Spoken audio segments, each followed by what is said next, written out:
like, Njagala muwulirize giving her kantu kano. kisses Njagala downstairs mukawulirize. while she's at home, like getting plowed by Chad. So that's pretty bad. So finally, he gets confronted with proof of the affair. He absolutely flips out. He gets super angry. He finally has to like face this. And he writes her a letter. It says, "I don't love you anymore. On the contrary, I detest you. You are a Really? Is that- vile, mean, beastly slut. You don't write me at all. You don't love your husband. You know how happy your letters make him, and you don't write him even 6 lines of nonsense. Soon Omusajja I hope I awandikira will be holding mukazi you in my arms. Then I yali will cover Napoleon you with a Bonaparte. million hot kisses Boogera ku burning like Napoleon the Bonaparte. equator."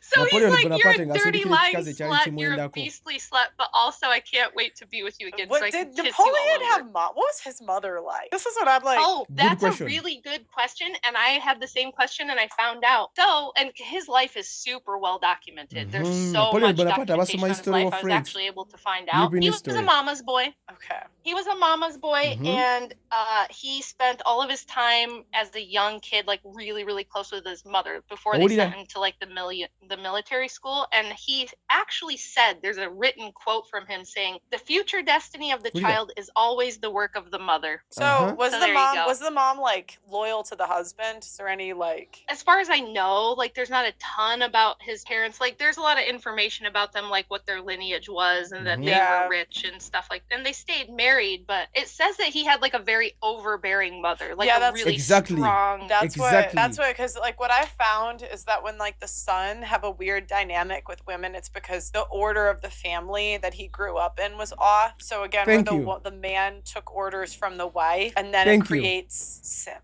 So a lot of times we talk about single mother homes, but the thing they don't talk about is 2-parent homes, but the mother's overbearing. And I find that the sons from there typically are weak, where they might be like successful, they might go on to do the right thing, but they're just like weak, like boys. Yes. Does that make sense? Strong women like, raised they're boys. Especially when it comes to women, they just tend to like submit to women, thinking that that's the way you deal with them when it's certainly not. By the way, another side note, he was engaged to a hot 18-year-old Swedish queen before he met this broad and broke off that engagement to be with her. You know what I find? So I find it's really interesting looking back at history and realizing it's like the same people as today, just in like different bodies. Like it's like it's weird. You know that part, like, because before you kind of look at history as this different time, but I feel like the women, like the 32, like Josephine, they're like the predatory women.